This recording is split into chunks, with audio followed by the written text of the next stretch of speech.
Odinga's decision to pull out of the repeat State House race, 15 days to the ballot, forced IEBC back to the drawing board as the country grappled with the constitutional consequences of the NASA leader's shocker.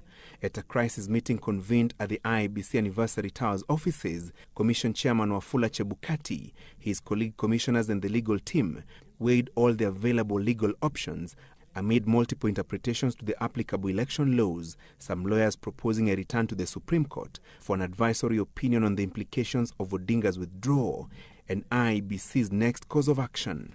The Commission had earlier responded to each of NASA's 11 irreducible minimums, assuring Odinga and his team that the repeat polls would be free, fair and credible.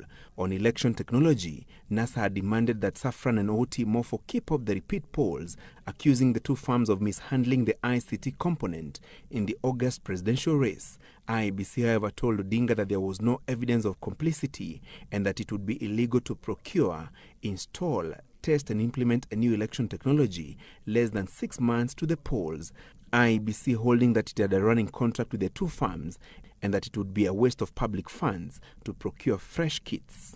NASA had made specific demands on deployment and unfettered access to IEBC servers, including local hosting of the entire election data. IEBC, however, declined to disclose physical location of election data for security reasons, but acceded to NASA demands for appropriate access to critical data by agents of the presidential candidates. The Commission also told NASA it would engage independent ICT experts to monitor the entire election process, including the sensitive results transmission infrastructure. To ensure integrity and credibility of results announced at polling stations and declared in the constituencies, NASA demanded that all results declaration forms be printed in advance with details of the polling stations and names of presidential candidates. NASA had also demanded that returning officers physically fill in the forms, which should be standardized, with the media being granted access to all tallying centers.